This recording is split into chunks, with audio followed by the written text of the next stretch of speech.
Uh, we're making cuts, or the government's making cuts at the minute within the community on education. They're closing hospitals. They're making cuts in education. They're making cuts right across the board. Hundreds of millions they say they need to save. Why? Whenever Republicans are creaming hundreds of millions of pounds out of the British Exchequer and being allowed to do it. Now, we told the government at least 2 to 3 years ago that they needed to cut the financial link away from the Republican movement, and especially these so-called, well, they're not dissidents, they're the same family. Like, you only have to look at Mairead Farrell's brother being charged for the bomb in Newry. You know, like, ask my brother, am I a liar? That's sort of, they're all from the one family. But anyway, getting back to more detail here. The reason a lot of these bombings and shootings have been taking place in South Armagh, it has nothing to do whatsoever with some romantic idea about some great united Ireland that they think they can achieve. I'll tell you exactly what it's about. It's about putting the police out of the area, off the roads. It's about putting the customs where they can't go into an area unless they've got hundreds of police to back them up. That's what it's all about. And I'll tell you why they're doing that. Because Peter,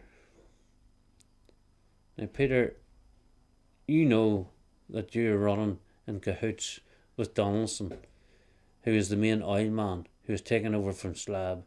And Peter, you're running the dissidents up there now. You're the main godfather now as far as the so-called dissidents. Although you're all out of the one camp. You're all pigs from the one trough, or sows from the one trough, whatever way you want to look at it.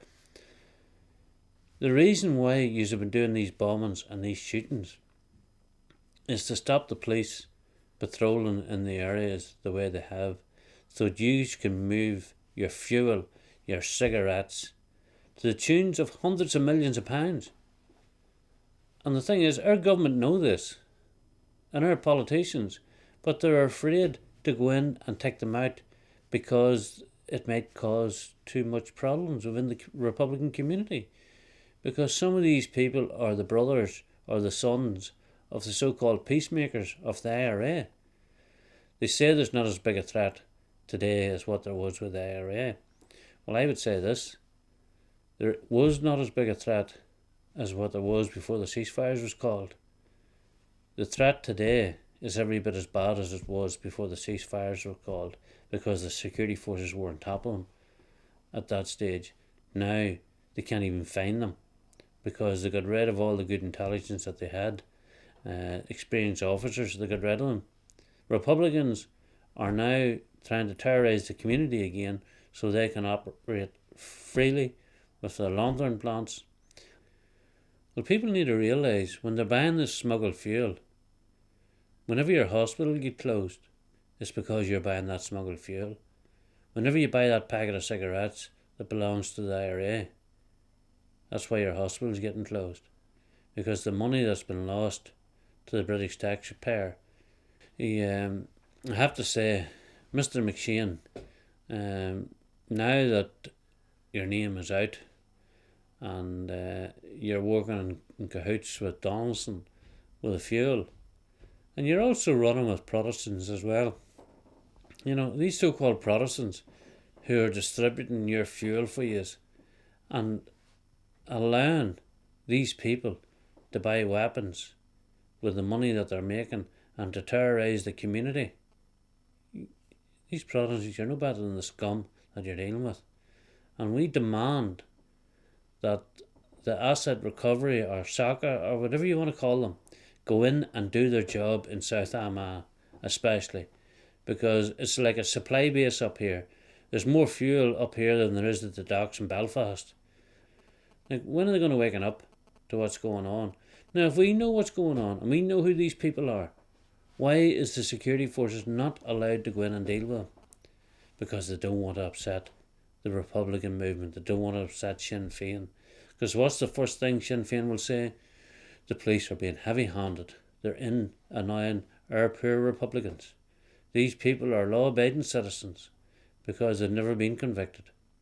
You know, unfortunately nowadays,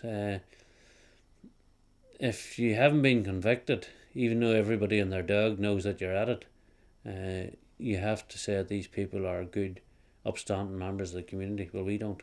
We will make sure that we do everything we can to get the boot lifted off the neck of the community, because there'll never be peace in this country as long as these people are allowed to run.